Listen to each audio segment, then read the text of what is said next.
Welcome to Who Knew. We are fans of the current series of Doctor Who, and here we discuss our likes, dislikes, and insights of this classic episode of the show. We're doing a quick trip in the Tardis. This is our second one. This episode is entitled, or the story arc is entitled The Time Warrior. It is the first serial of the 11th season. It's written by Robert Holmes, directed by Alan Bromley, and it first aired on the 15th of December, 1973, and ran through January 1974. The fourth part of this serial got the most viewers, 10.6 million viewers. So let's go around, introduce ourselves, and give your initial thoughts. Brian. Hi, this is Brian. I think this episode's a lot of fun. It's good to visit the classic episodes. This is an episode featuring the third Doctor, who is John Pertwee. You indicated that this was the first serial of the 11th season. John Pertwee had also announced that this was going to be his last season, so that they knew that this was going to be the end for him. And I believe also it was the end for some of the production staff. This was the beginning of a crossover. And a changing of the guard. Changing of the guard. And right before this was the exit of the Doctor's previous companion, Jo Grant. Oh, I was going to say Liz, but no, that was the one that was before her. So Jo Grant had just left. And so now we're beginning the transition. Yes. Hey, this is Frank. This episode, it's odd because it's a different time period. So the way that they introduce the episode, they just put you right in there. And it takes you about 15 minutes to kind of get the flow of what's going on. And that was just a little jarring. I like the third Doctor. You can see some of the same qualities, but it's taken very differently. I like that they have Sarah Jane now. And I think she really stepped up as the initial role, that she made a lot of impact in the storyline.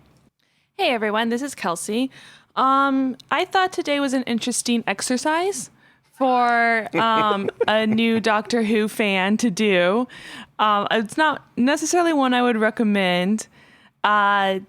You've got we're used to the hour long or the 45 minute, and this was 4 20-minute pieces all put together, which for me was a bit long.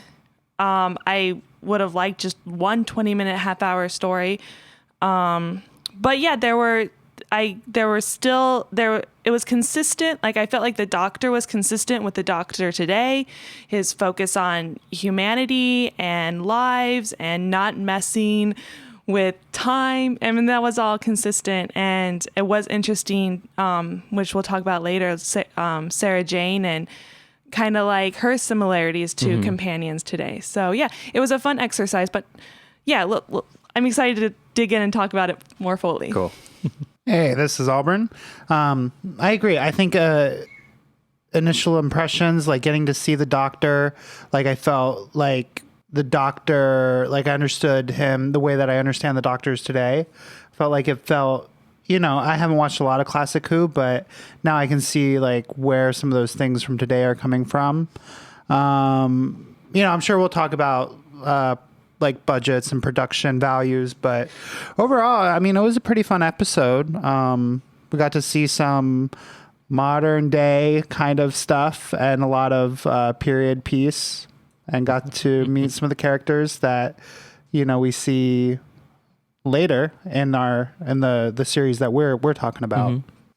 Hey, this is Josh. I thought it was a lot of fun. This is the first classic Who I've seen Ever. Yeah, I mean, I've seen bits and pieces here and there, but I've never sat and watched any before. And it was real interesting, like Kelsey was saying, to see the comparison to today. I was surprised at how similar it was. Just it's kind of similar in slow motion. Yeah. What a perfect way to describe it. This is Eugene, and we all watch my copy, so I like this episode. I like... You spent money on it. I willingly paid money for this thing. Okay. Well, that's why I'm friends with you. Doesn't cost me anything. I just borrow your copies. So how did we, how's this package, just for anybody else who's interested in seeing how can someone see this? They put I think this one is the anniversary version, because they did one At a time, Warner Brothers had the BBC Doctor Who rights, and they put out a version, but this one that I was able to get has the updated special effects, the 2 shots. So this is just these 4 episodes. Yes, Correct. Just a story arc. That's how they released them. And when you look at classic Who releases, they're all pretty much by their serials. Each serial is its own DVD, and they're very expensive. Oh, Yeah. Eugene. And there are some though that they've packaged them together. I know that the first Doctor's first 3 serials are all packaged together, and you own that one. What's it called? It's called The Beginnings. The and I do Beginnings. have that one. And it contains the first episode, which is Unearthly Child. Child. Then it has the Daleks. Doesn't it have Daleks? Yeah, it has the Daleks, and it has one more episode with the TARDIS core going weird. Yes. And those are 3 separate serials that are all on one DVD set.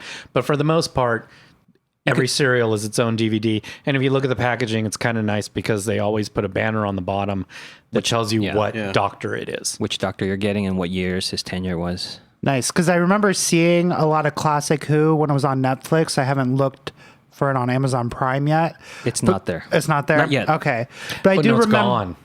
It used to be there. Okay, so that's why I still see the entry. Yeah, there Okay. used to be some classic Who on Netflix and on Amazon Prime and Hulu. mostly on Hulu. Oh, yeah. And they all had different episodes. Hulu had the most. It was one of the reasons why I got Hulu to begin with. And then recently, all the classic stuff has come down. They're probably planning something. Yeah, I think the BBC is going to have their own Service. Oh, app. So when we do see it again, we know that they're probably all grouped by serials so that we can feel like, because as I was browsing, I was like, well, I don't even know where to jump in with this. What does this even Right. mean? But now I know that, oh, well, I can just start at the beginning of this serial and it'll take me through the whole It story. will tell arc. you a complete story. It might be a bit jarring at first, like this one is, where You're you thrust in the think middle. you've missed something, but they've really thrown you into the mix. because the episode before this does not have anything to do with the story. I was wondering because this was the first serial of season 11, and I felt behind. So I'm looking forward to your synopsis. Thank you, because I feel like I missed so much information in the first 15 minutes. It's jarring, isn't it? We yeah. all feel that same way. He doesn't didn't- show up for the first 15 minutes. Well, when the first 15 minutes we see the Doctor, I felt like I was behind. Oh. And knowing what was happening, what's going on. I know a little bit about his relationship with Brigadier, but I had no idea why he was there That's just and how, what everyone was doing. That's how it is. And the funny thing is, that's how they wrote it. You think you're missing something, but you're not. They just wrote it that way and dropped the audience in the middle of this story. To me, this episode very much in the beginning feels like a soap opera, and it feels like I've just turned on an episode Right. and I don't watch the soap that's the opera. thing, that's but it's kind of- not. But it wasn't that way, The previous episode was Joe Grant saying goodbye to the Doctor in the Green Death. Well, just that's kind of a style of writing too, to make you be like, what is going on? So you keep watching to see if you'll find out what's going on. Then Yeah. all of a sudden you've watched the whole thing. Yeah, and eventually you do. you figure it out. Yeah. All right, to get into the episode synopsis. During the Middle Ages, Irongron and Bloodaxe complain that the castle they have taken by force is vulnerable from attack by their neighbor, Sir Edward. Suddenly, they see a falling star crash nearby, and it gives off an eerie glow. When they arrive at the site, they discover that it is a crashed spaceship. An alien warrior in full armor emerges from the spaceship and claims Earth for the glory of the Sontaran Empire. They take the alien, Linx, back to the castle and strike a bargain. They will give him a place to fix his ship in exchange for advanced weapons they can use to conquer Sir Edward. I didn't know, because I didn't look at the DVD case or anything, that the Sontarans were even the bad guy in this. So I'm looking at it, and it looked different enough, and I'm like, this seems familiar or whatever. And then when he started talking, whoever did the more recent Sontaran was doing an impersonation of this guy, because he sounded just like him. Yeah, and then eventually I was like, oh, this is... We purposely did not show you the cover. Oh, you purposely didn't? Oh, good, because I didn't get it at first. This is the first Sontarans. First time Sontaran. And obviously they were, at least this outfit was designed to look a little bit like a knight. Oh yeah, You for know, sure. So as opposed to I'm seeing it backwards where I saw the more modern one first. Yeah, with that blue tint to it. Right. But you also, since we're going from the beginning of the show, you mentioned that the opening credits were the first time they did these opening credits, and they were crazy expensive for the time. Yeah, it took them months to complete it, and there was some new split. Do you know, Yes, Eugene? I knew you would have it. This includes a split scan time tunnel effect. This is also it also introduces the new diamond shaped logo, where before it was just it looked like this, where it was just the text instead of that trapezoidal diamond. Right. That's shape. the logo I always think of when I think of. Yeah, because that Back to- diamond logo stayed around Yeah. for a very long long time. time. Yeah, the split scan is like what 2001 I was just gonna say ended that. with. Yeah, so They got inspired by Oh. 2001 to do this Okay. version. I can see that yeah. now. Yeah. Okay. I do like this. This main title was more ornate than 2001, I believe. Like there was just more Yeah. colors, more Yeah. like mixing. Yeah. 2001 was very like Stark kind of line and- art yeah. for most of it. I mean, If I remember. among other firsts in the opening segment or the segment portion of the episode is that it uses a part rather than an episode. So you get Time Warrior Part 1, Part 2 instead of an episode. Yeah, they never did that before. Before each specific 22-minute episode had its own title. And they actually, when they came to bunching them up for release on DVD or VHS even. they had to come up with names. So like the serial called The Daleks, which is the first Doctor's second serial, it wasn't called Daleks when it aired. It was each individual episode had its own title. So this is the first time that they actually did Yeah. Time Warrior for the whole 4 episodes. Another thing that I thought was interesting about this title compared to the ones that we've had since the 2005 series is the focus on the Doctor instead of the TARDIS. Yeah. Were other main titles Doctor focused or TARDIS focused? in this era, it's Doctor. Doctor. Okay. You always They- had the face. Yep, you always had an image of the Doctor. Well, Tom Baker Maybe. had both. Was it Yeah. Tom Baker's just like his floating head? Yeah, Yes. I remember that as a kid. I do remember that. So this intro was a little familiar for me. I was like, oh yeah, I kind of recognize this style of Yeah. intro. And then instead of his silhouette fading into the time vortex, you had the TARDIS for Tom Baker at one point. Well, and they did change them Yeah, they up, did. but for the most part, going forward, everybody had their face in the opening credits, Okay. and then And then I guess it's it's only up the Capaldi. TV movie. Capaldi. Well, the TV movie stopped that tradition, and Yes. then Capaldi kind of brought it and then back. Capaldi's Wait. new things. You see Capaldi's image. Wasn't there one with Matt Smith briefly? Anyway, I don't remember. Forget about it. Yeah, we That's too much. we'll catch up to Yeah. Capaldi when we get there with the podcast, I think. Yeah. Podcasts are still around by then. Another new thing about this and the opening of the episode, when the series was first launched, it was pitched as, we can be in the future, we can be in and and then also tell history stories. And the producers quickly disliked the history stories because they felt like it was teaching and nobody was going to have fun with that. So they were banned for a very, very long time. Band? Well, Banned. not like an unwritten rule, like don't do historical episodes. Actually, I think they The did ep- write it down. Okay. And they said no more history But stories. the episodes themselves, once done, were not banned. No. Right. It was like a production edict. Right. It But was like- but it was like, no, we're not going into the past anymore. Because nobody, they were not popular. And then at the beginning of the third Doctor's episodes, he was actually he didn't even travel through space. It was only time. He was he was only on Earth, Present. present day Earth. Oh. Yeah, because they kind of, for various reasons. But then the Time Lords lifted that punishment, Oh, it was, no. so that allowed him to use the TARDIS again. And this episode was the first history episode Oh. In a long time. in a very long time. Oh, wow. Yeah. No wonder they focused on just the history people for 15 minutes. yeah. So the studio put a ban on him not Right. going back in time and also not traveling in space. So they wrote into the script that it was the Time Lords that Yes, banned him I from think traveling. they're for different reasons. The history episodes were frowned upon because it didn't seem like they were fun. It sounded like they were in school. So that came down and said no more history episodes. Then later on, I think they wanted to save money. And so they said, we'll write into it that the Doctor is punished and can't use the TARDIS for time travel. and so he was on Earth with the Brigadier and Unit. Oh, That's when okay. he was with Unit for so long.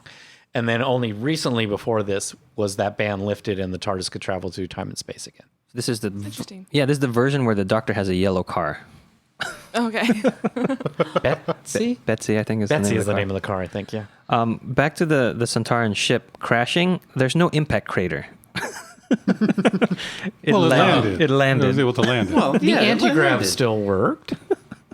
I'm just saying. The Well, the crash TARDIS landing. always crashes Well, the TARDIS just appears, though. in a way. Well, I guess you're right, yeah. So Well, I mean, a tennis ball landing in a field is not going to make much of a difference. I think a big dog wasn't there.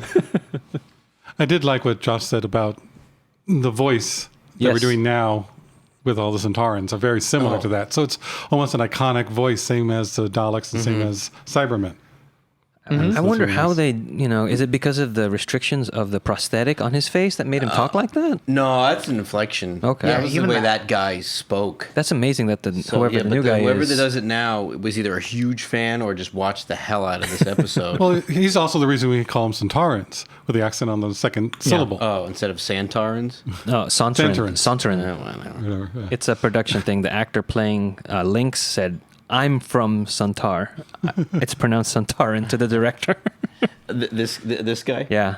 And this actor, if you listen to the commentary on the DVD, they all loved him. He was good. Yeah, well, but it's almost like they thought he was a great guy and a great actor, like both. And so they were just like, oh, what he had to go through with that makeup and stuff, but he still was able to pull it off. Linx was played by Kevin Lindsay. So hooray, Kevin Lindsay. I also love the brief little thing when Linx comes out and plants the flag. And I claim this for the glory of the Sontaran Empire. And okay, it's a wimpy little flag, but still, it's just hysterical. Oh, that little thing. Just flops out. Yeah, but it's like, it's like I wanted, to hear Eddie Izzard, you can't take us over. Do you have a flag? I mean, it's just, it's so British where it's like, we conquered the world, we planted our flag, and that's what made it go. I did like how they did the science of it, where he has the weapon, which I think could be a sonic weapon, disarms Irongron, just out of Yes. that, and then uses something on his belt and uses that as a translation device. Oh, so he can right. understand what they're Yeah. talking about. Without explaining it, just doing it, oh, now I can talk to them. Okay, good. Yes. Yeah. I think because a lot of the times I miss him fiddling with the device. And this time I was watching it going, oh, they actually did explain how he could speak English. Okay, good. Yes, no, I noticed that too. Yeah, I like that. I'm never one for quibbling about, well, how can all the aliens always speak English? Because it's a television show and we need to have a television show. I'm surprised they didn't over-explain it. They didn't mention it didn't at all. mention it, no. Whereas everything else in the episode is over-explained to ad nauseum. But still. Oh, no, yeah. Okay. Back in present day, 1973, the Doctor has been called to a secure compound by the Brigadier to help with an investigation. Scientists have been disappearing, so the Brigadier has Unit guard them until they find out what is happening. The Doctor, using the name John Smith, meets one of the scientists, Dr. Rubish, and a young woman claiming to be Lavinia Smith, a world-renowned virologist. When he questions her about her work, the woman comes clean. She is really Sarah Jane Smith, an investigative journalist and niece to the scientist. Since her aunt could not come, Sarah Jane decided to pose as her so she could investigate the missing scientists. So that's probably why you were confused in the beginning. You're just dropped into the middle of this thing, like things are moving along. yeah, I think I Yeah. just missed some of the lines about the missing scientist, and I I don't think you missed I that. didn't know why they were Yeah. there. I didn't know why anybody was there. I didn't know why the doctor was there. There's a lot going on. That's There's a lot just of but exposition. it didn't matter, Yeah. I quickly got to see Sarah Jane. Yeah. And we had that line from her where she says, "You're not going to give me away, are you, doctor?" And does she say that in school reunion, or am I just Do you remember what point? No, I don't. Or do I just feel like I've heard that line before? She said something like that when she's telling the doctor, well, I can still investigate a little bit. Right. Okay. And then he says, like, the first time I met you, you were investigating. Before she knew that he was Yeah. that he was the doctor, she's saying, "Oh, you're new. So do you know anything about what's going on?" He goes, "I think you're investigating more than this." He goes, "Well, there's no problem with snooping around. So it has that same feel. Yeah, but I don't think she said those exact words. But the next time I watch it, which won't be long because I love that episode, I'll let you know. Yeah. Why didn't they call her doctor? Why didn't they call her professor? She's she's supposed to be a scientist. It's sexist. It's sexist. Very, yeah. and that pissed me off. And they kept saying Miss Smith. Right. It's just like, wow, okay, this is a whole different time period. Yeah, Oh, yeah. for sure. Before they were Charlie's all- Angels, before Policewoman. Yeah. So it's- Well, they were joking about it too. It wasn't like it was. That's the way things are. Like it was definitely they were making fun of the current time. You mean from the doctor? Well, they were all kind of quips about, women's rights here and there. Maybe Yeah, not a no, ton. there were, but like Rubesh was very of that time. I mean, I think he was very. Yeah, but I think that a was woman's place is not here. Yeah, but I think it was purposely written that way. Yes. Like being obvious that was the case. Yes. Not the writers were definitely making Sarah Jane to be a Right. strong character. Right. So they did have to have sexist comments in the beginning. Yeah. But I mean, that was also very realistic. Yeah. But the doctor made those comments, and well, He's you can be useful tongue-in-cheek. and make coffee. Was Right. he baiting her to Yes. just Yeah, test her? yeah. Was he? Yes. I The think doctor that was was baiting him her. being condescending, like he always is to new people. But I also see it as what the doctor does. He's intrigued. He sees something in people right away. And I think by that point, he had already seen something in Sarah Jane. Well, she got on the base when almost he couldn't. Exactly. He and the brigadier, who Yeah. were supposed to be officially there, Yeah. had a hard time So he getting is- on, and she's walking. He's baiting her. Well, Joe Grant, he might have asked to make coffee, but still. Oh yeah, that'd be funny if Joe Grant was more subservient than Sarah. Well, I mean, just from the history of the show, can I go off on this for a little bit? Sure. Just from the history of the show, the third doctor came in and he was going to start working with UNIT. There was the chief science officer of UNIT was Liz Shaw. Shaw. Thank you. That's right. And that was his companion for the first year. She was smart, she was just as smart, if not smarter than the doctor. And she only lasted a year. The producers got rid of that character because they didn't feel that was a good dynamic, that the doctor needed an assistant. So they brought in Joe Grant. Now, don't get me wrong. Joe Grant is also a really fun character. I mean, she's really early 70s and that, No, not- Joe not Grant's a hippie. woman. I'm expecting someone. I was picturing someone like Lou Grant in my mind. Oh, Joe's very much not like Lou Grant, but no, she's this like tiny little blonde, just almost not She's got Twiggy. spunk. Yeah, she's kinda like spunky. Twiggy. She's kind She of like looks like Twiggy. Twiggy. Just that late 60s, early 70s kind of elfinish look. And so she's a really good character too, but her role at the time was the doctor needs this, you go get it for him. And the doctor comes and gets you out of trouble. And there were times, I mean, she wasn't completely hopeless. There were times when she figured things out on her own. And I know I've seen her last episode, which aired just before this, and she is very proactive in that episode where she's like, no, doctor, we're going to focus on this. And you find out that really is the real problem. So when they got rid of Joe, it was the producer's intent. We want the doctor to have not necessarily an equal, but we want the doctor to have a friend. We want to write a companion who can actively move the plot forward without the doctor. She can do it on her own as well. And that was a great leap forward for Doctor Who. So Sarah Jane's very, very progressive. She definitely has a presence, and Yes.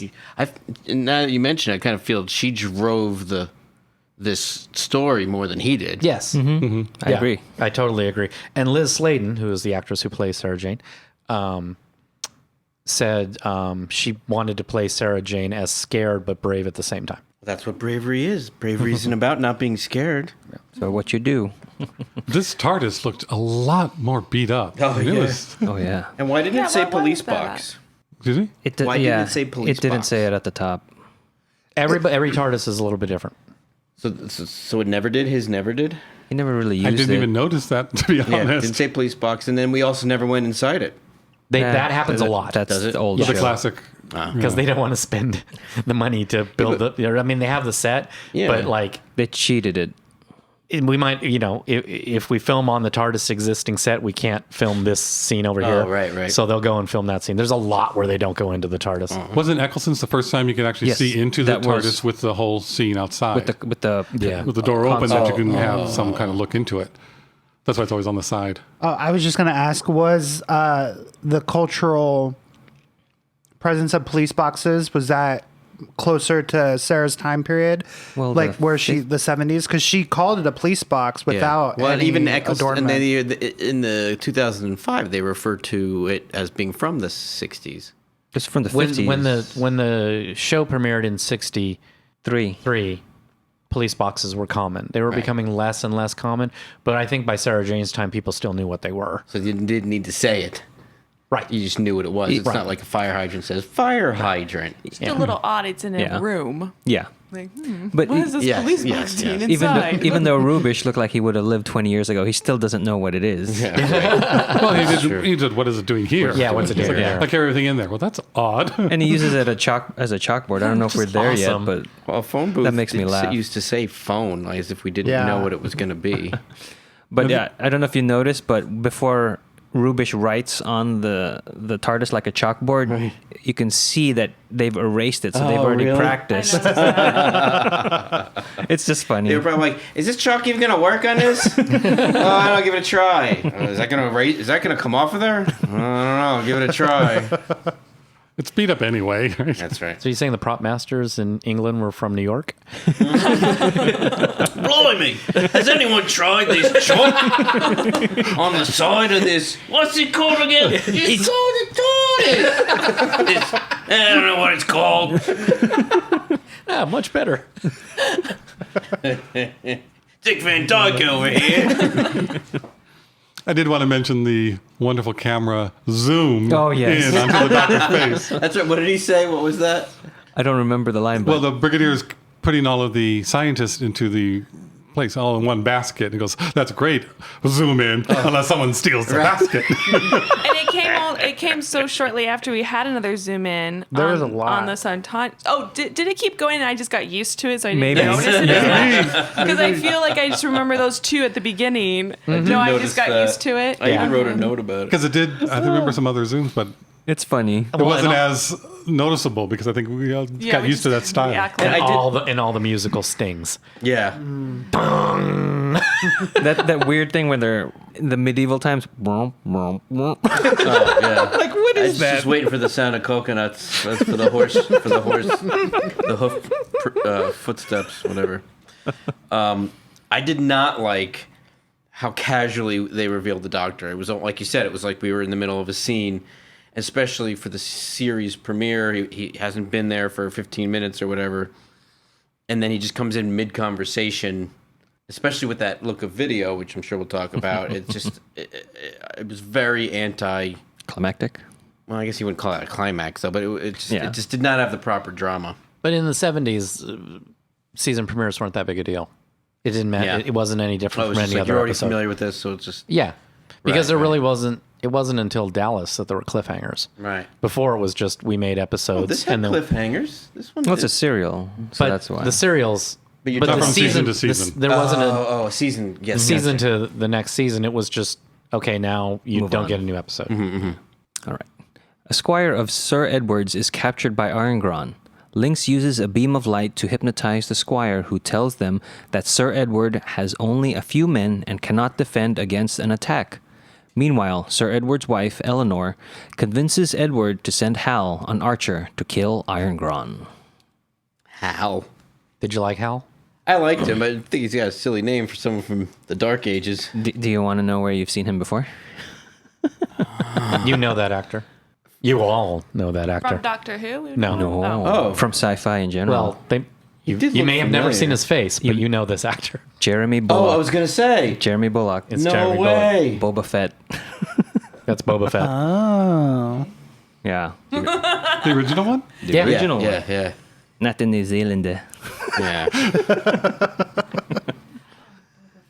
Yeah. I don't want to say who I was thinking of. when That's you- okay. And Hal was a very common name for Henry back in that day.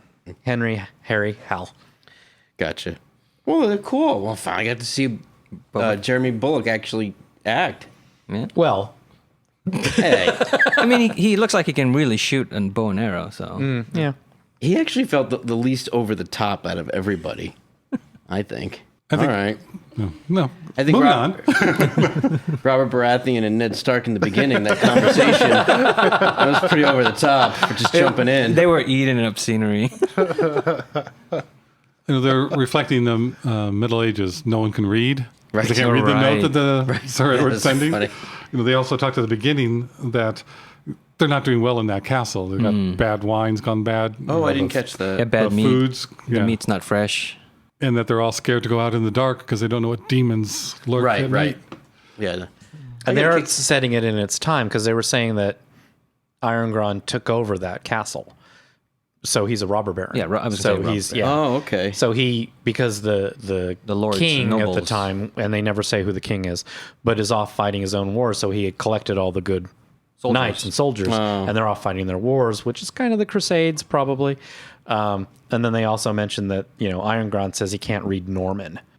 Sir Edward is Norman, and Irongron is probably Anglo-Saxon. So that also sets the time period too, because they're on the outs. But they did do a good job of avoiding any overly educational Yes, beats. and that was intentional. Yeah, you will do a yeah. history, but you Yeah. will not do a history of real people. Right. Yeah. And even the history moments themselves, like nothing's like there's no little cues there to like latch on to like, oh, like I mean, I guess with the Normans and the Anglo-Saxons, but they're definitely steering clear from pointing it out at all. Absolutely. Trust us, there will be no learning in this episode. I like Lady Eleanor. She's the one who decides what's going on. She's the Yeah. Yeah, now that you mentioned between Sarah Jane and then you like Lady Eleanor, because we have been talking about in the newer version how strong all the women characters are. How this is really even back then they were like putting that in there. Yeah, they put it in where they could. And Eleanor is definitely much more effective than Edward. Probably trying. They wrote it in such a way that the executives weren't aware. Yeah. Yeah, you had to hide They it. snuck it in. I also thought she, as an actress, did really well. Yeah. Yeah, She's the most believable of that whole group. So the doctor sets up a device to notify him when it detects delta particles. It goes off, and Professor Rubish vanishes from his room. The doctor follows the trail of particles and sees the form of a Sontaran before it vanishes. Linx has some command of time and can project himself into the future for a very limited period. He has been taking scientists and equipment so he can fix his ship. Sarah Jane, looking for Rubish, enters the Tardis. The doctor calculates when the Sontaran is and takes the Tardis back in time and space. Let's discuss the editing here. Because When he shows up, when he no, when Sarah Jane goes into the TARDIS, Oh. I'm sure when they filmed that, it was supposed to be when the doctor was out in the hallway looking at the Sontaran, but they didn't put it there. The doctor is actually back in the room, and the brigadier is in the room, and they're standing right in front of the TARDIS, and Sarah Jane is, Dr. Rubish, are you in there? And walking into the TARDIS, and neither of them react to it. It's Right. just I'm kind of glad funny. you brought that up because I thought I had looked down and missed her walking behind them. So I was like, oh, okay. Yeah. And then I was like, I guess I must have missed. So they're back. She did walk behind them. I mean, like Yes. you can justify that bad editing by saying like they didn't notice her because their backs were to her and they were so engrossed in their conversation. But yeah, it probably was supposed to go in the scene when he was in the hallway because that makes more sense. Why Because else would also he if you look at how she's acting, she's not acting as if they're standing She's not 5 feet away. sneaking. Yeah, she's like, Dr. Rubish, are you in there? I mean, she wouldn't speak if they were like right there. Yeah. For those of you who can't see, he's actually knocking on air as he's saying that line. I talk with my hands. And they mentioned a matter transmitter, which we've heard before as Transmat in the 2005 series. So a lot of stuff is still in continuity. It's kind of cool. I like that Sarah Jane was a stowaway on the TARDIS, and the doctor didn't invite her to come along, but she, in a way, she didn't know what she was getting herself into, but in a way, she invited herself. Yeah. And that was a cool character. Yeah. Active Element. I like participant. that.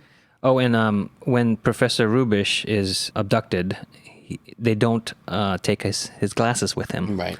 This will be important later. Yeah. Or not important. You should also point out the origin of his name. Rubbish. Rubbish. Yeah. Yeah, he's rubbish. So they decided to just call him Rubish. Yeah. The Doctor exits the TARDIS and heads toward Irongron's castle. We're now in the Middle Ages. Sarah Jane exits a moment later. She hunts around for a phone to call for help. She comes across Hal, distracting him as he releases his arrow, which just misses Irongron. They are both captured and taken to the castle. Sarah. She thinks she's in like an amusement park or something. I think that's it's an obvious joke, but I like the way she played it. Like, because I was thinking, the idea of time travel isn't even an idea in her head. So why would she possibly think that this is anything weird? Still, you don't go up to somebody with a bow and arrow that's about to shoot.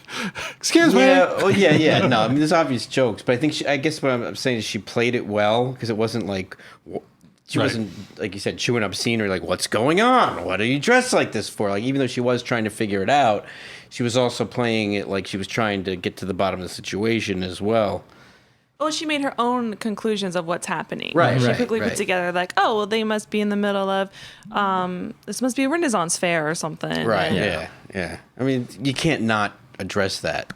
So, and I also think, some of the stuff that was written for those lines was kind of cliched, but it was 1973, so I think that just this whole idea was somewhat more new to see in such an accessible way. Mm-hmm. Now we have a glutton of time travel shows and movies.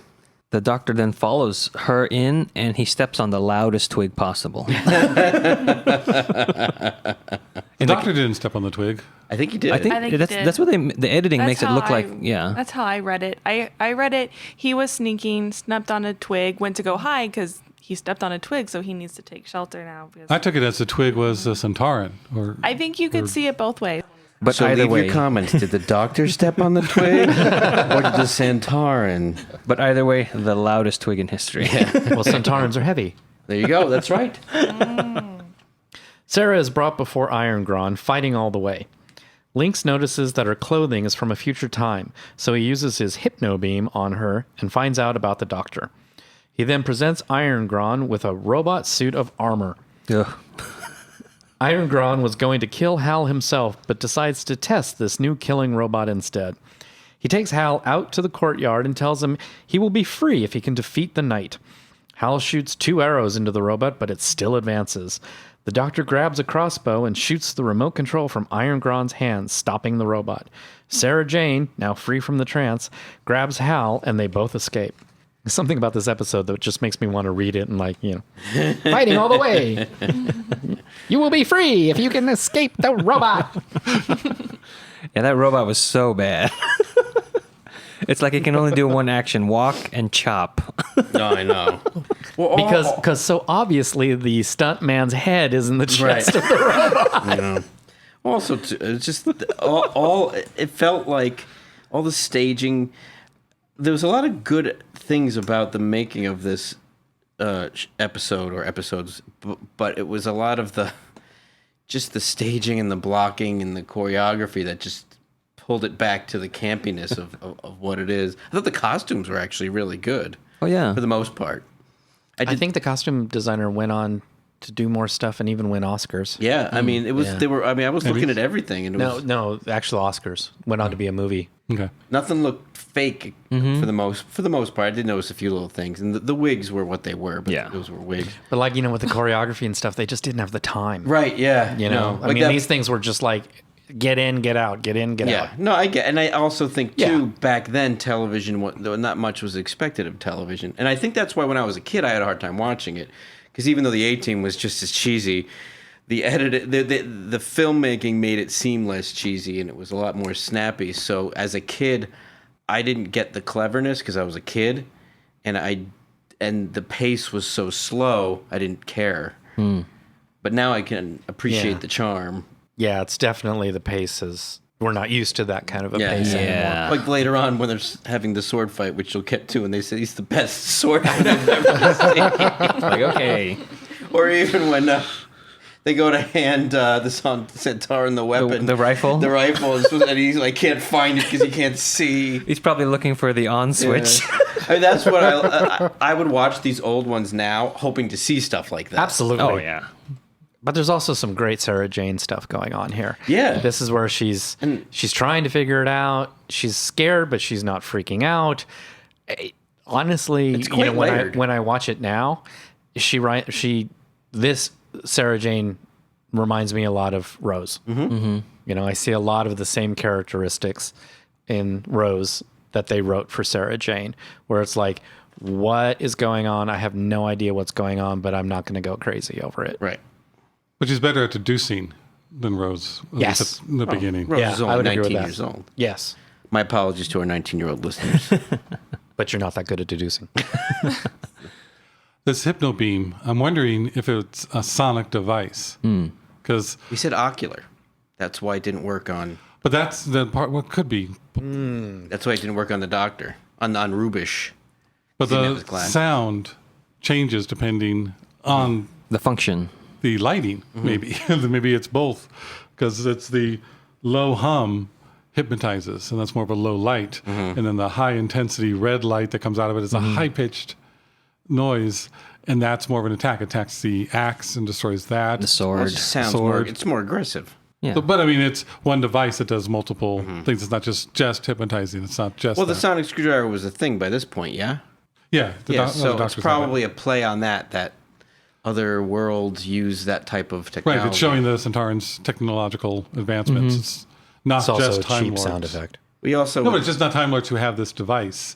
Oh, A that's sonic Oh, or right, a- right. or It's like it's- if you wanna like they're expand another. to- They're more unequal with the Time Lords in some aspects. Okay.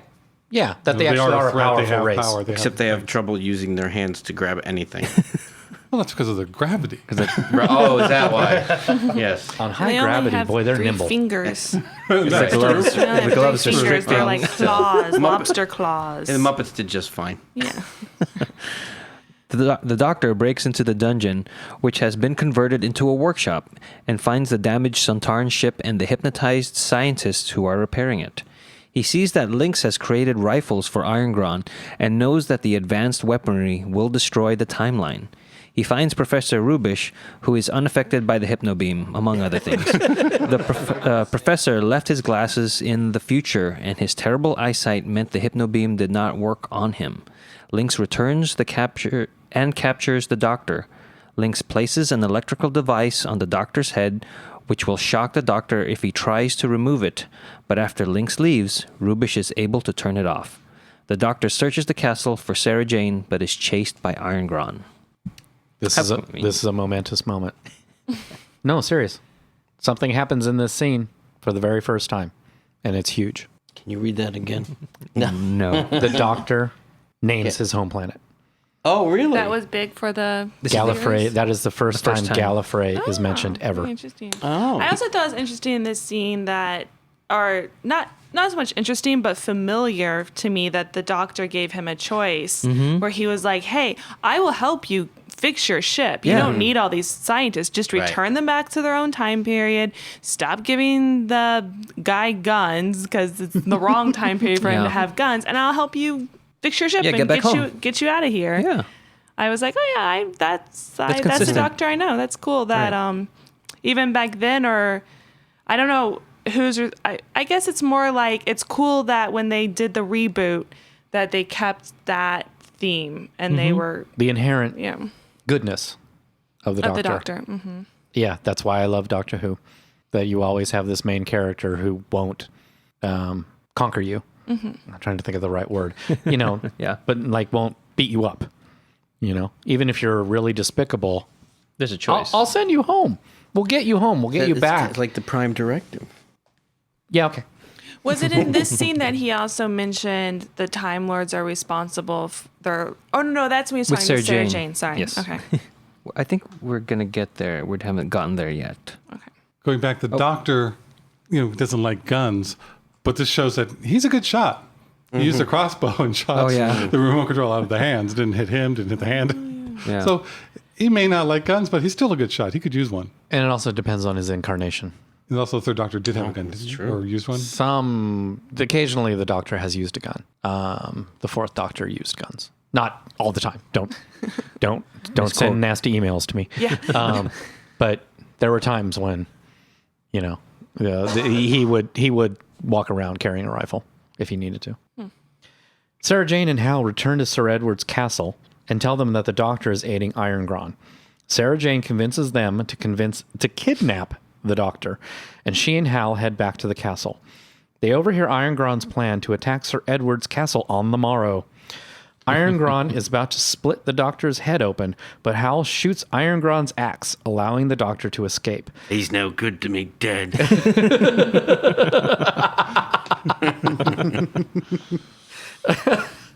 Linx tells Irongron that the Doctor is a threat as long as he is free. Nothing on that. All right. All right, we're good. But just Sarah Jane's really involved in all this.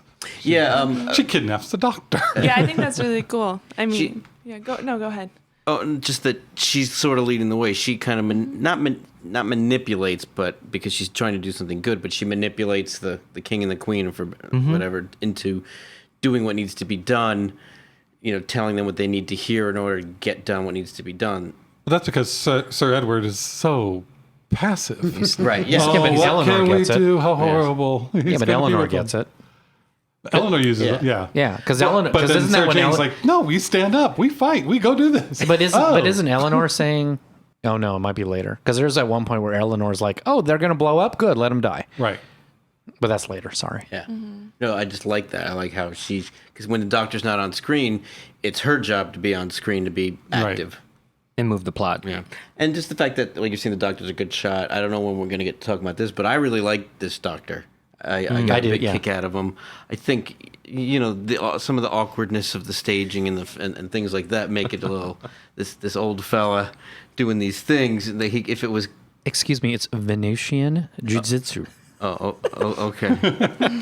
I wasn't talking about just the fighting. So even the running around.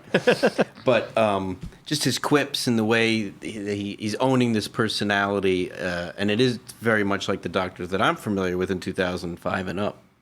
John Pertwee loved the Doctor. He did. loved playing the Doctor. No, I could tell.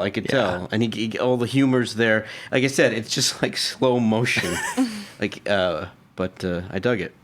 This series of 4 episodes is about 2 hours, which is about the same-ish amount of time as the 8th Doctor and some of the others for their initial take. This, because you guys haven't seen any of the other 3rd Doctor's roles, Right. gives a good Yeah. feeling of who this Doctor is. You get him, where you don't get it on some of the others. The 8th had a hard time trying to decide who he was when we saw the movie. 12th. The 12th Doctor. It's trying to figure out what is this Doctor going to portray? What is likes, dislikes? What are those type of things? Yeah, and the 6th Doctor was busy murdering his companion. Well, but you got it. Yeah, I think you get a good sense of who Sarah Jane is too by this point. She takes charge. She may not get the right answer right away, but at least she has some type of answer. She comes up with some type of answer. The Doctor's the bad guy. We've got to kidnap him. And I love when he's like, "Oh, thank you for coming to my rescue." And she's like, "Rescue? This is a capture." I got a kick out of that. Like seeing For somebody out of time, she was able to do something and convince everybody. That's big. Yeah. And when she finds out that she's wrong, she can switch quickly and go, okay, but we still have to do what's right. And she's not held up on her own being right or, no, I thought you were bad. She's like, okay, this has changed. I was Situation wrong. changed. Let's go with it. I'm very curious to see the other classic companions compared to her, because to me she feels current. Yeah. So, agree.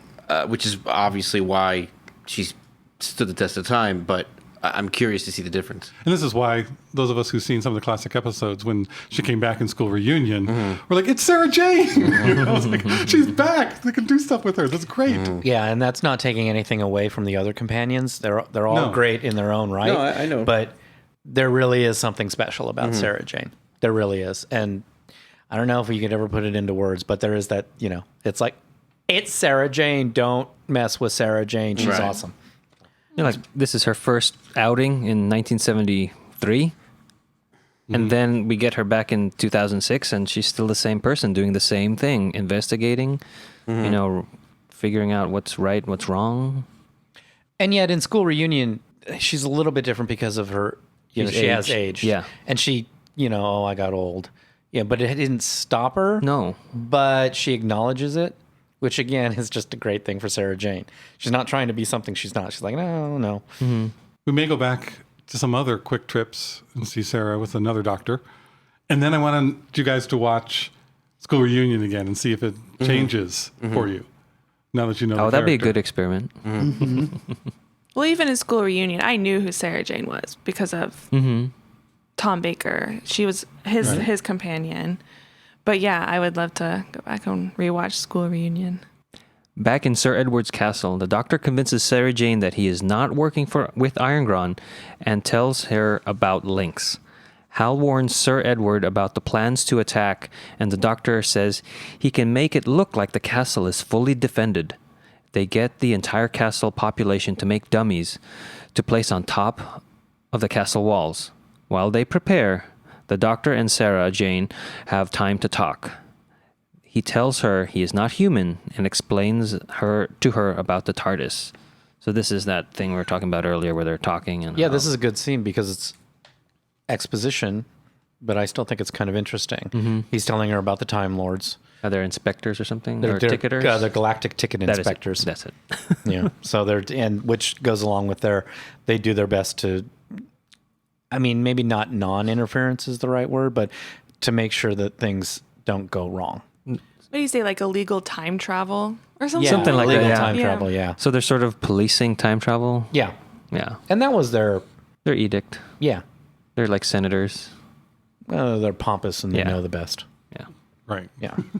This is also where we got some verbal mentions of the Brigadier being connected to Unit, I think, which finally, because I was not familiar with Unit or any of the classic Who stories. So this allowed me as a viewer to be like, oh, that's why these people were not surprised when the when he sh- doctor did all that stuff When he shows up, earlier. yeah. Yeah.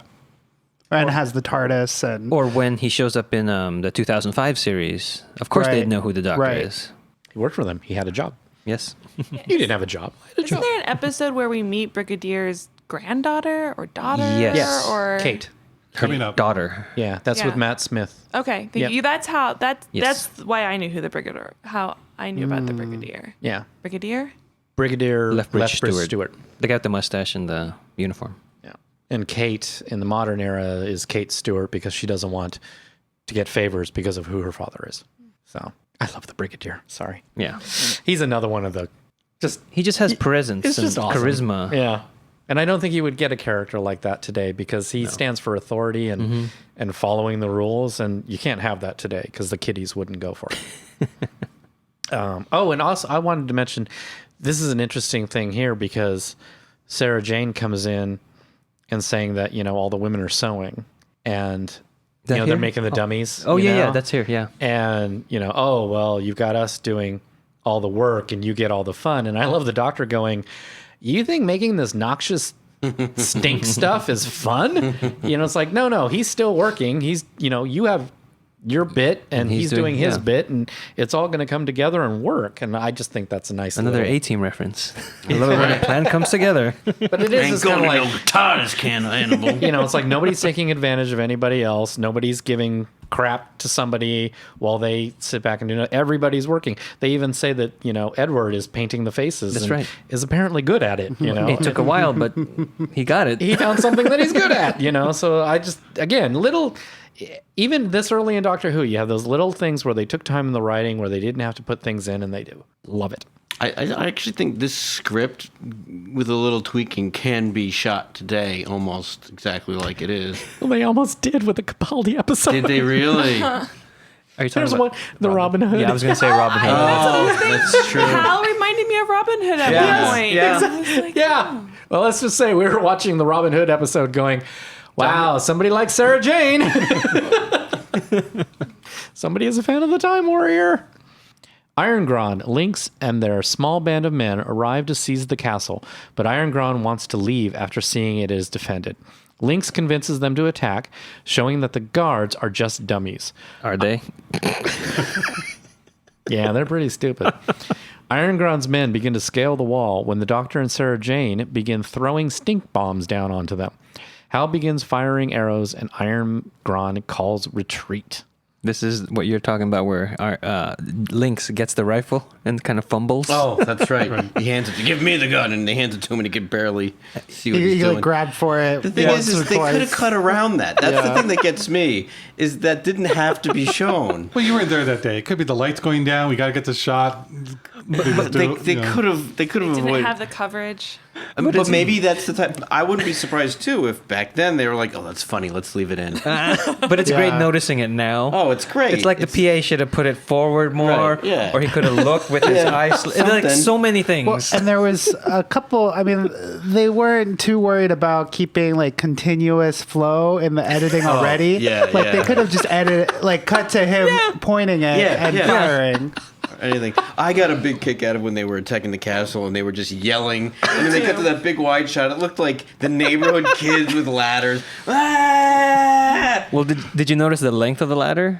Yeah. They What, couldn't how- they couldn't reach the top of the Oh, window. no, I didn't notice that. I just noticed, Nowhere how they near. were, I just noticed how they were bending. Yeah, they were, yeah. If you listen to the commentary, Liz Sladen on it says, "Look at how many extras we had. We didn't have that many extras ever." You know, it's like, I can't believe how many people are in all these shots. It's like we would have had like 3 people and thought that was a crowded day. There's a little bit here where Irongron is talking to Linx, Yeah. and he's saying like, "I Well have this," done. yeah, and he slaps him on the back like, "Good job," and then Linx reacts because like that's his weak spot. Yeah, little I don't know if you- foreshadowing. yeah, I don't know if you guys caught that. Yeah. I There's did catch foreshadowing it, but there. I just thought it was like being annoyed at this. You know, No. primitive That's how you're creature. supposed to Right, take it. right. But then you learn later, dude. Right. Don't touch me there. Yeah, I was going to mention that too. I love that. I also love how the Doctor is I'm just casually throwing Right, yeah. the stink bomb over the hill. Oh, that's a good one. And then Sarah Jane is hopping to see what's going on. Yeah. And then at one point, doesn't he toss one to her and Yeah. she Yeah. throws, She throws it? it. Yeah. This is just like, it just looks like they were having so much fun with Oh, that. yeah. I mean, I'm sure that was their direction, but it was just like, we got to make this silly scene of tossing something. Oh, let's just have fun with it. They definitely had immediate chemistry. Oh yeah. Immediate chemistry, yeah. I love it when that happens, and on Doctor Who, where it just boom, all of a sudden something clicked. Again, in the commentary, Liz Sladen talks about her casting, and they talked to a lot of different women, girls as they called them, and then she came in, and they were like, "Wow, let's introduce her to John." They introduced her to John, and was like it. 2 seconds later, apparently she turned to walk out, and John Pertwee, the producers say, John Pertwee just looked at them and did 2 thumbs up. And that was it. She got the job. It was just instant with them. And then what's great for her is she carried that on with Tom Baker. And then, like we mentioned in School Reunion, when you see her talking to David Tennant, who she's never worked with before, you suddenly feel the history of the two of them. She's So talking to the doctor. she's talking to the Doctor. Yeah, I It's also just think awesome. though, like mentioning if you're talking, I think Tennant, it's in his bones. Like you know what I mean? Because he was such a fan. Like I think he kind of channeled all the other doctors Yes. before him. Yeah, but I see that, that's what he's doing. But Right, but she Elizabeth also- Sladen is still able to do it. She could look at him the same way. Exactly. And I'm sure that helped David Tennant going, Sarah Jane Smith is looking at me and calling me the Doctor. Right. Wow. So Yeah. it's just what makes Aw. School Reunion so special. When they arrive to the castle, Irongron chastises his men for running and says they will attack again tomorrow. Linx calls him out, stating that he was the one who led the retreat. Meanwhile, the Doctor warns Sir Edward that Irongron will attack again. The only way to prevent that is to take his castle first. With the help of Lady Eleanor, they gather supplies for the Doctor to make a sleeping potion. Posing as Jedi friars, whatever. The Doctor and Sarah Jane enter Irongron's castle and head to the workshop. They notice that the ship is almost functional. The animosity between Linx and Irongron is really growing Yeah. at this point. And Linx just bats him twice and takes him out. It's like, Yeah, very easy. yes. And he's like, okay, this guy is powerful, but he can't let anyone else know that. They're Yeah. just that ego that he had. Yeah.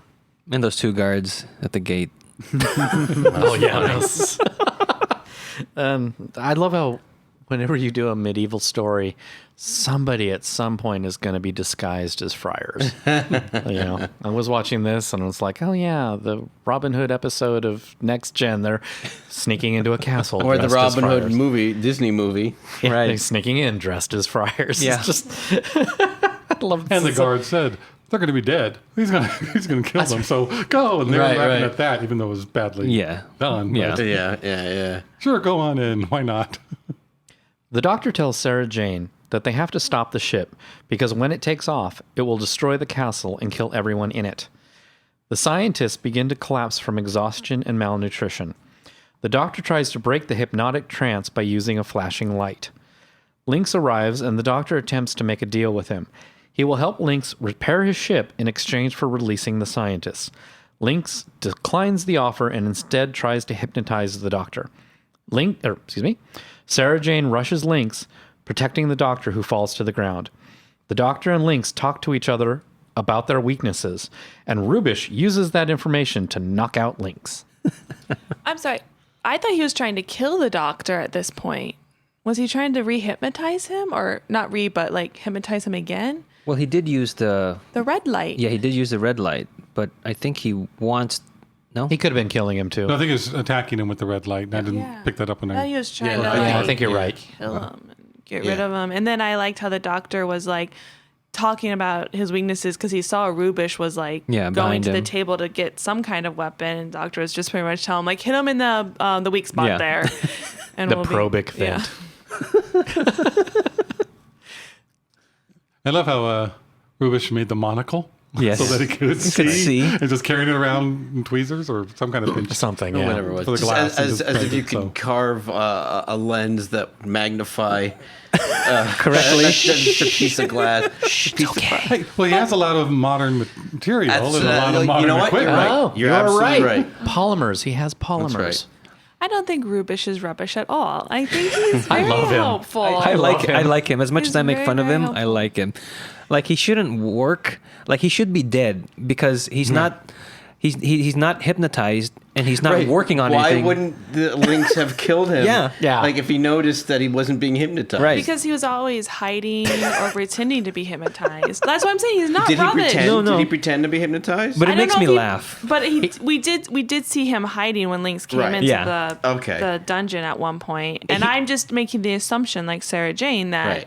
where Sarah Jane makes assumptions about things and answers of things, creates answers, that he would pretend to be hypnotized whenever Linx was around. But So he still makes me laugh. yeah.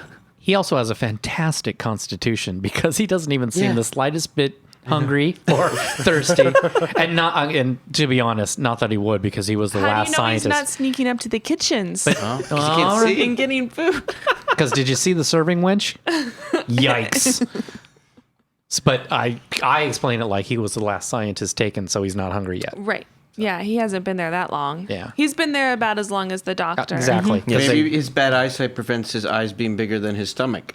I don't know what that means. Anywho. I thought it was great that Sarah Jane saves the doctor. Yes. With everything else that's going on in Wait. this episode, she's the one who intervenes. So that's Oh really yeah, great. for the first time, and then we see her save him again a second time. But just in now the when, dining room. The Sontaran Linx was shooting the beam at him. That's the she first do? time. She grabs it, grabs- summons, she just- and wrestles it, and then gets I'm like, wow. pushed aside in the damsel kind of way that Right. is done Well- then. But still. And so one more thing about Linx when they're talking about their weaknesses, saying that the vent in back of them is actually a strength because none of their people can run away because they Right. have to face their enemies. I love that. It's just like, you know, it's a great way to explain this silly way of defeating them by turning it into a really awesome character Yeah. thing. Yeah. You know, it's like, I could see the writer just being like, I need a silly way. Okay, you knock him out by hitting him on the back of the neck. Why? They can't run away. Yes. I could just, And they use that in the New ones? Yeah. Yep. yeah. What do we think about the dehypnotizing by doing the polka on the flashing I got a lights? kick out of that. I found that very like current Doctor as well. But there's a certain pattern that would Yeah. work. And it's Yeah. the polka beat. I love them unhypnotizing these scientists and then, but keep working. Yes. Oh yeah, the headbands that the scientist had. Is there a point to what was on their heads? Because at first I thought that was what was hypnotizing them, but when they became unhypnotized, they still kept those on. It looked to me to be the same kind Rubish of. didn't have one. Yes. It looked to me to be the same kind of device that was on the doctor's head that shocked him. Right. Yeah. But If So they Linx they never stopped- used put it. that on? Yeah, But they never used it. Well, the power. I of was the surprised they never hypnosis- took it off. Yeah. The power of the hypnosis varied because Sarah Jane came out of it pretty quickly. So did the right. The messenger. Yeah, Squire. That's it. I think it was who at the probably beginning. just So it's just that was just hypnotist to get information, and this is to make them do something. So probably it's a higher level. The hypno beam has a strong influence on the weak-minded, and Sarah Jane's not weak-minded. scientists are. Well, that British one. Those scientists. ones. Those ones Those were. particular scientists. They can't even figure out to drive on the other side of the road. That's Josh at Who Knew podcast. Sarah Jane was wearing 3 costumes going into this castle. Yeah. That's It's weird. like on top of each other. It's like, Yeah. wow, really? Why? In that heat. In the Actually, medieval heat. when she pops back up in the pantsuit later on, her original costume, that was actually a mistake. Oh, really? Yeah, because that was outdoors, and so they were on location, and nobody thought to have a different costume for her. I think they even filmed it and didn't even realize it, and then they got pointed out later where it was like, oh well. Well, they brought that just in case. Well, they went back to the Tardis. To get the Tardis because they didn't bring It's that. fine it's with coming it, up. yeah. They did go back to the Tardis before for the final attack on the castles. But I also loved her blue outfit. I thought that was a great costume. maiden Yeah, the maiden, almost lion and winterish kind of. right. I thought that was a great costume. Sarah Jane goes to the kitchen to put the sleeping potion in the food. After a blood axe comes searching for Linx, the doctor knows he must buy time and sees the second robot knight Linx was creating. The doctor instructs Rubish on how to dehypnotize the other scientists and then dons the suit of armor and goes to the main hall. Irongron tests this new robot and is impressed until he discovers it is the doctor. Irongron leaves the now captive doctor to find Linx. Filler. Filler? Filler? That you could have taken that whole part. Yeah, Oh. it's so ridiculous to have the doctor in that suit. It looks so dumb. What is it? Well, that's not very sporting now, is it? Or something, whatever the line the robot's supposed to say. Where it's just like, no, don't put arrows in me. But they had to have the, I think I thought it was a fun the scene. fight was It's a fun scene, but it's just kind of like, plot wise. Yeah, plot-wise, there's why is nothing. he's getting into the robot suit, okay? I think that was the action sequence. Of that. you know. He needed time I for them know. to keep working the hypnotist and to put Sarah put the food. Oh, And that I so was bad. surprised. I was, and then I learned that this doctor is a capable physical fighter because up till then he barely ran, except in the scenes out in the courtyard like Benny Hill. That was a running double. Oh, was it? Yeah. Well, still the doctor. Yeah.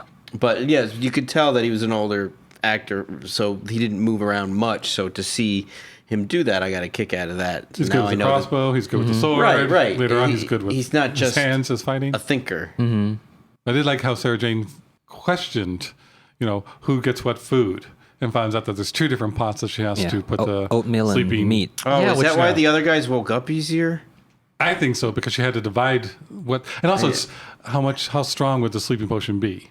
It's like they made what they I from what found they out- had, I did but like she how had to she was divide like- it into the 2 different. One with meat that would go to the higher people in the court, and then to the guards as outside get oatmeal. Yeah. Oh, okay. Oh, look at that spider. That was so bad. I like It would work on me. Yeah, I know. I found that scene in the kitchen with Sarah Jane talking to the wench. The wench, Yeah. or I. That's fine that you guys call her a wench. I wrote down cook, like Well, she's Yeah, the she's main- in charge, but it's just They call Head her. They call cook? her that. It's a Yeah. it's a cliche, She's just the serving wench. But that is a good conversation. yeah, and it's very Rose-like. She's not Mrs. that Patmore. she's trying to talk to the women No, about Abby. independence, Yeah. and you're more than just a serving wench. You're more than just this, and yeah, it just makes me think that like when they were writing Rose, they Channeled this. channeled Yeah. Sarah Jane. They're like, what companion in the original series do we want Rose to be like? And they were all like, Sarah Jane. Let's make her the Sarah Jane of 2005. Yeah. And yeah. And I that's did like Sarah great. Jane's wording of, oh my gosh, it acting like it's the Middle Ages. And like, oh wait. And she realizes it and like, okay.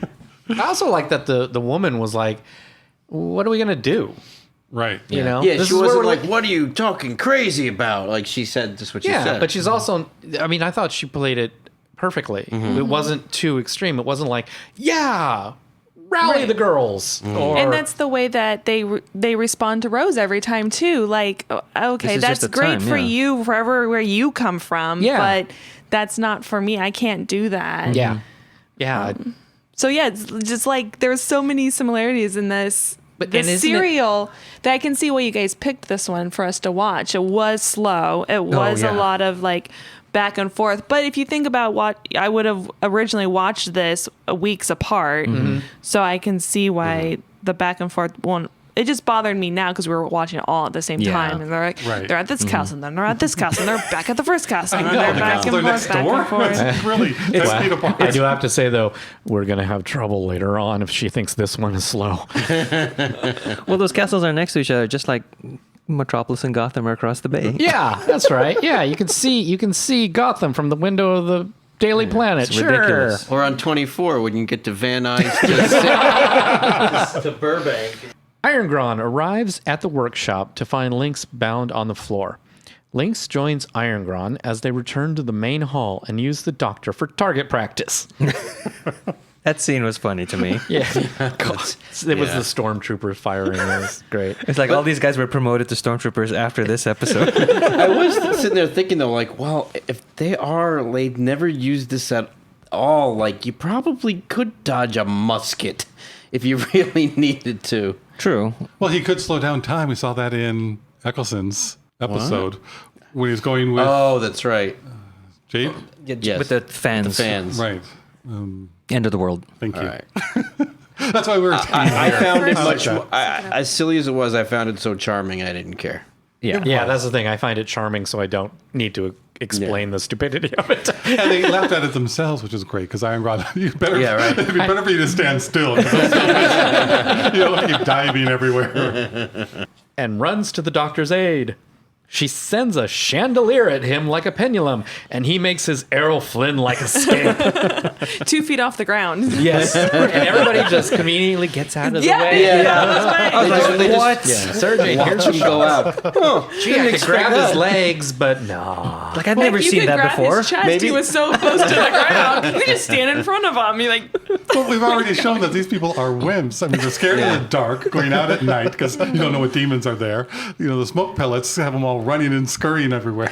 maybe they were like, "Where'd that chandelier come from?" One guy's like, I know. "Oh, I thought, I where did that chandelier come yeah. from? we've been eating in the dark this whole time. This is ridiculous. Because I was wondering why, like, when she untied it from the top, I was like, why would they tie a chandelier to the balcony? So you can get access and light the candles. Shh, that's what we're going to do. Oh, okay, very good. I mean, we don't know why they got this castle, That's true. to be honest. 'cause Maybe he thought it was an they eyesore took to the put castle. that It thing could up. be that most of the people are already gone. Right. You know, That's how because I of take the- it. Most of the people are already gone. This was the easiest take because there's only a few, very few, and so they could overpower just a little bit. They're not the best. Oh no, evil they're band. Yeah. anywhere. I mean, I missed all of that exposition that you were talking about as far as how they have that castle. Like when we were just talking just a little bit ago, missed all that. I think I was just sort of getting into the world and Because it was the first 15 figuring. minutes. and- Yes, the first- and yes. first time you watch it. I'm sure you picked and up it doesn't more. ruin the episode if you No, miss it. no. but They were like I said. I couldn't stop thinking of Game of Thrones in that first scene. I do also think, too, like, a lot of that stuff is shorthanded because for us, that's not our history. right. But it is for the people who would That's have been true. watching this. If it was like they would have, cowboys if you had and- just said, "Oh, Normans invaded," right. the British should kind of know their history enough. Like you said, like, Yeah, you're right. we would shorthand a cowboy and Indian story where other areas of the world might not kind of get the cultural Although at the significance of it. by the Middle Ages, no, forget it. Yeah, I'm saying, like no one came over to America yet. But that's pointless to my point. Yeah. Yes. I digress. I see your point, and yes, it's pointless, but I see the point. Right. I do a lot. The Doctor, Sarah Jane, and Hal return one last time to Irongron's castle and find the guards asleep. The doctor goes to the workshop and shows Rubish and Sarah Jane how to work the osmic projector to return the scientists to the 20th century. You think it was called the cosmic projector and they just had a typo? Could be.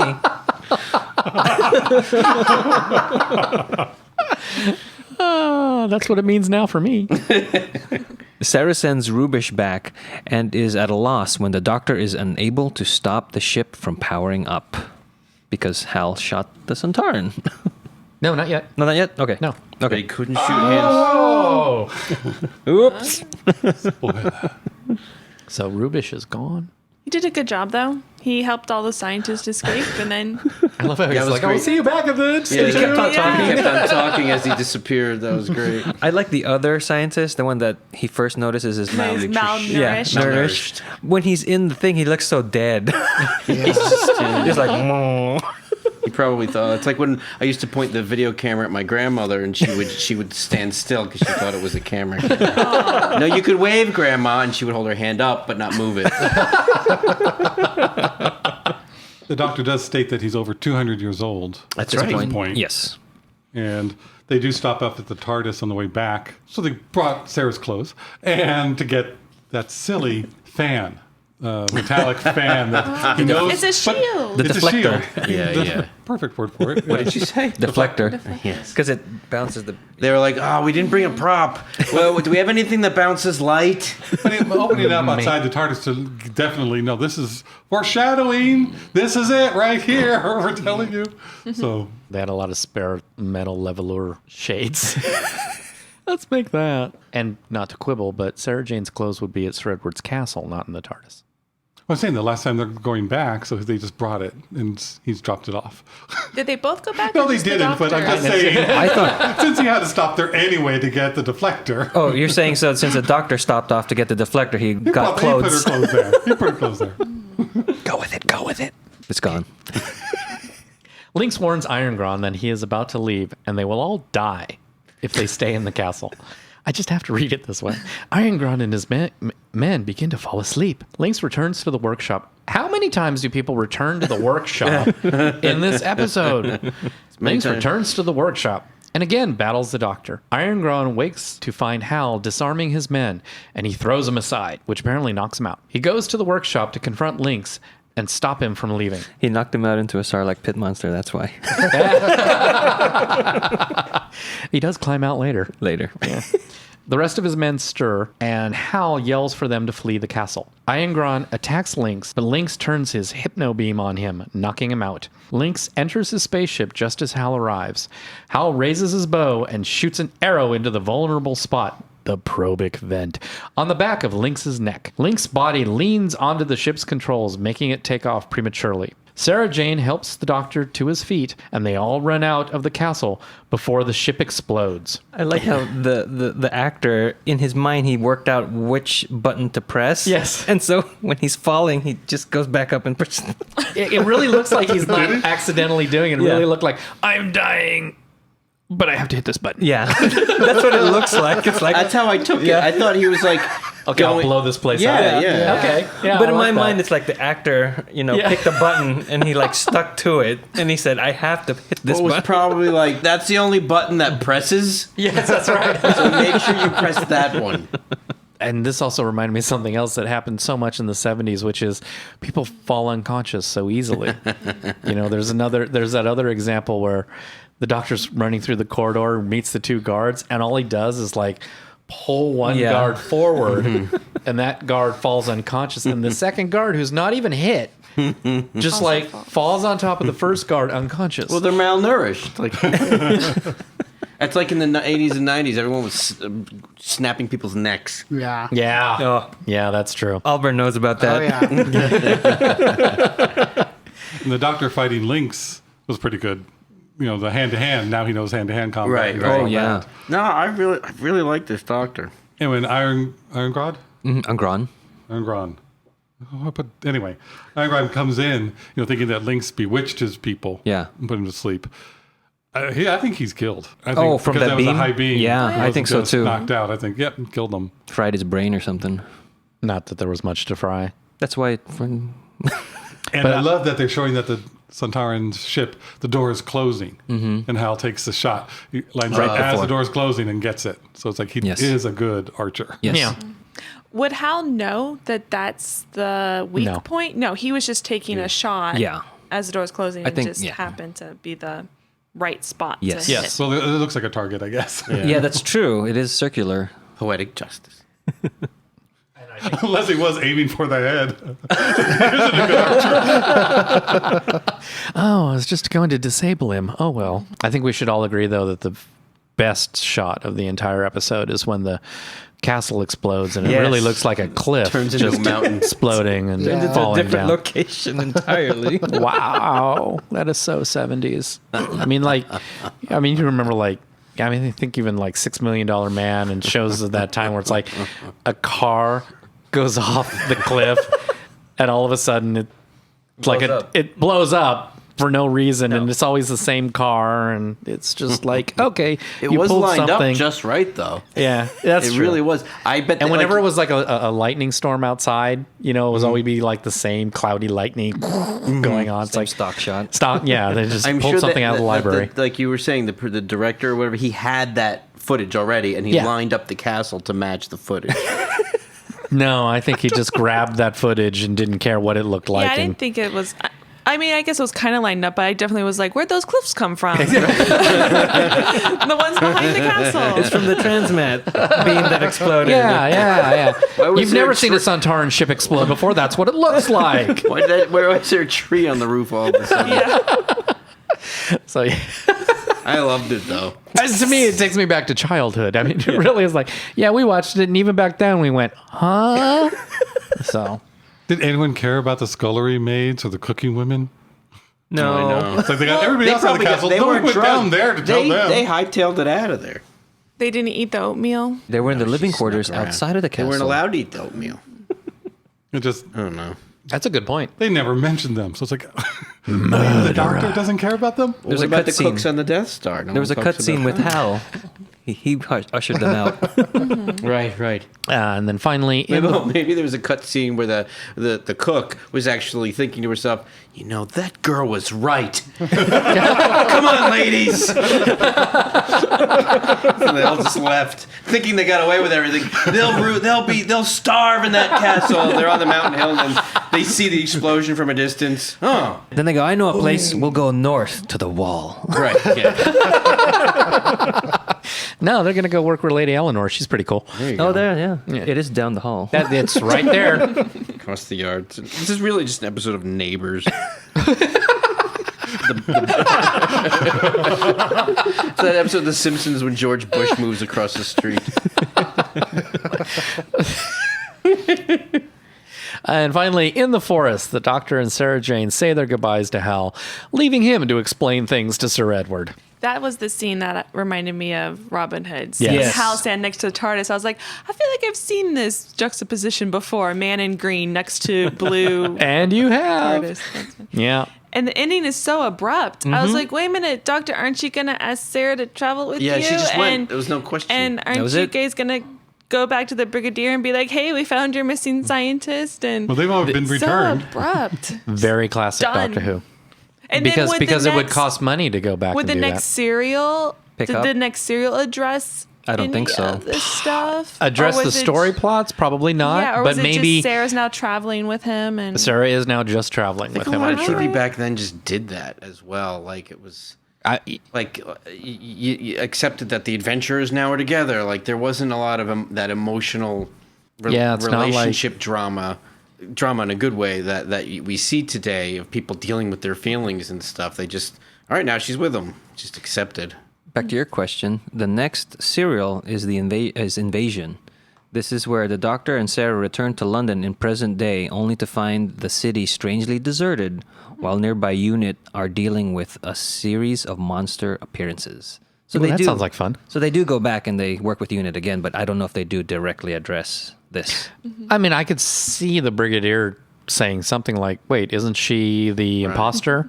And then he's like, he "No." going, no, she's fine. And he goes, and I bet you that's as much as they and he's dealt like, with it. very Plus, good, you don't sir." know too what gets cut out for time. There's a lot of those classic episodes that are just boom, boom, boom. For it's almost like a paradox. They are so slow and long, and there's so much walking through corridors, crawling through trenches, and a lot of that transitional stuff that was very common and even goes on through 80s TV shows where it's like, I can't believe we're watching them go to where they need to go. But that's just how it was back then. For something like that, they were just like, oh, it's the end of the show, boom, done.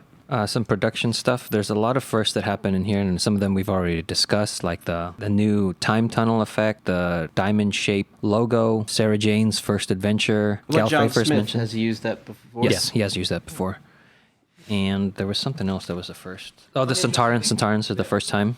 One interesting thing is Gallifrey was originally written as Gallifrey. Okay. And then they changed it to Gallifrey, and nobody ever says why. I just like to think that they thought it sounded too much like Galway in Ireland. I did like that Sarah Jane met the Doctor in School Reunion the same way that she met him in this. By doing something. John Smith. I'm sure that was intentional on the Agreed, writer's but I part. like that. I like that tie-in. Yeah. No, it's fun for the fans and for the classic fans. And she does say, oh, I used to have a friend who went by Yep. that name.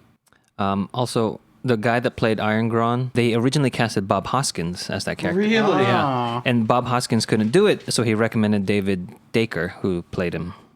I don't think he was bad. It was just... No. No, he did what he was told. I actually don't think any of the main characters, did a good job for the most part. Oh, well, if Bob Hoskins did that... Different vibe. So let's go around and give our final thoughts of the Time Warrior serial. Josh. You have a Time Warrior cereal? Now comes with marshmallows. Or is it Stays crunchy. I don't know. Gallifreyos. Calafreos? No, Sontaro ends. I With really... probic vents. I really liked it. I think it was important. It was good that I watched it at this point in my life, this point of a fan that I am. It just sounds weird saying this point in my life. Well, I can appreciate it on a number of levels that if I was just trying to watch some science fiction show, I would have written it off way back when. But I also think this is a good one to show a first time, like a new Who viewer, a classic.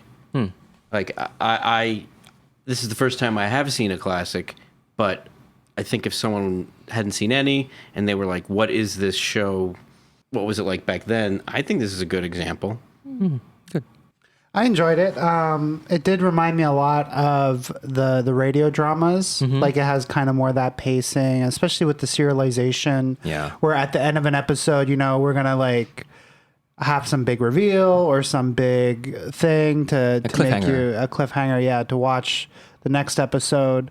Also, just TV of this time is more stagey, like almost theater that we just capture on tape or film. A lot of it felt like a play.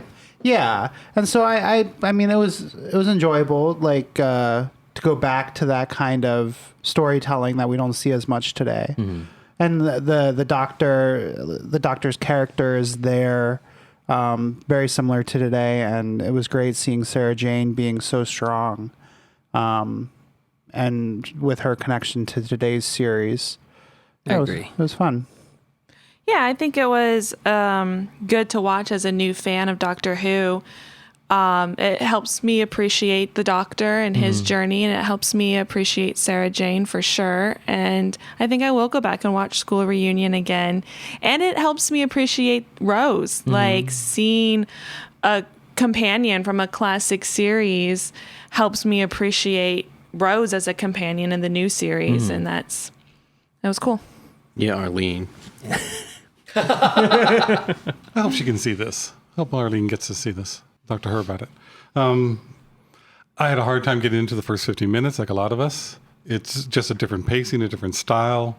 I would say I had a hard time getting to the first 15 minutes of every part of this serial. I'm just like, okay, here we go. Go continue. So I'm glad that we picked this one so that we have to watch it so we can talk about it. Because it did have some great moments of the Doctor, great moments of Sarah Jane, some great moments of them together.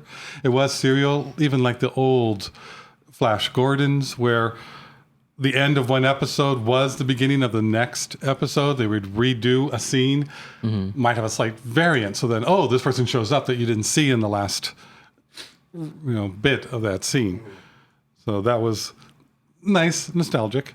I wish they did more with Eleanor because I thought she was a great actress. She could have done a lot with that part, and I wish they would have fleshed that out because I think that would have been a lot more fun to watch. I didn't think about her at all until you started to talk about her, and then I realized. So, I liked it, and it's different. It's a different time period of how they made television then. So you just have to be open to that, and sometimes you're not. Then start it again later on and see if just sit through it for a bit, and you'll get engrossed in it. I like it a lot. Because of the characters. I can forgive a lot if the characters are true and interesting. And the Doctor is great. Sarah Jane is great. The Brigadier is great. Eleanor, Hal. I mean, I like all these characters. Even the silliness of Irongron. I mean, I would love to have just a list of all his insults and, mangy cur. They just go on, and that's a lot of fun. It is a good one for someone who is familiar with modern Who. If they expressed an interest in wanting to see the classic, this might be a good one to show them. It's 4 episodes. It's quick. Because there are serial episodes that are longer. One goes to 10. That's a really long one. Again, I like to tell people that, we now have a fast forward button. So, if you're just thinking, they're walking through corridors, you can just fast forward through the corridors, and that really does. Not all the time, but sometimes you kind of, by the time you're at the 4th episode and you're like, you're going down to the dungeon again. Okay, boom, And if you think you might miss something, I always go back and listen because I want to hear the character bits. So, that's kind of what I do with a lot of these Doctor Who's because I watched that 10 episode serial. And there was a lot of fast forwarding. Which Doctor was that? The second Doctor. It was actually the led up to his regeneration. And it was an interesting story. It was an interesting concept that went on so very long. So it's good. I like it. For me, I like the Time Warrior. I mean, I liked it enough that I bought the DVD long before we started doing this podcast. So there was just something about that first appearance of a Sontaran and Sarah Jane that really spoke to me at the time. And when we started doing this, I was like, oh, we should show this episode. There's a lot from here that carries over into the current series. So, it's a lot of that stuff. And me being like this continuity police person, I like, I didn't see much blue. It was. I like it when shows are. Yeah, it's continuous in the writing. It bugs me like. There's even when I was like a kid watching television, it's like that's shows where I would be like, a character would be like, I've never had a brother before, and I'm like, what are you talking about? In season 1, you had a half brother and you had a sister. And I seem to be the only one. Yeah. So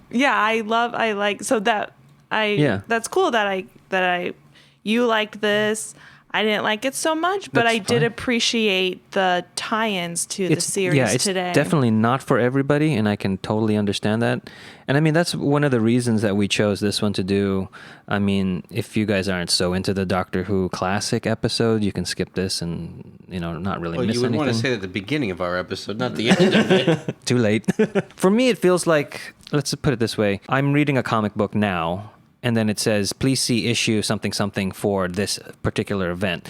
And that's what made me want to research this and find it. And then when I did, I wasn't disappointed. So I think, it's kind of like a reward for people that have kept with the continuity, and it shows that this is still being addressed in the current season. I like how you said you might not particularly like it, but you have a greater appreciation for the current show that you do like now. Yeah. So that's good. That's, it kind of served a purpose that was positive. Yeah, I like that. and I can relate more with classic fans, like when they get excited about certain things in the new series, where for me, it's new, but for them, it's a callback, it's a throwback, and they're like, oh, I'm so glad that they're like staying true to some of the classic plot points and some of the classic characters. Yeah, it's cool. And one day Arlene will have to join us for one of these classic quick trip in the Tardis episodes. Yeah. Our quick, air quotes, quick trips. Well, I mean, it's a 4-part serial, so. Well, people have a fast forward button just like I do. So thanks everybody for joining us for this quick trip in the TARDIS. We will see you next time when the future becomes the present.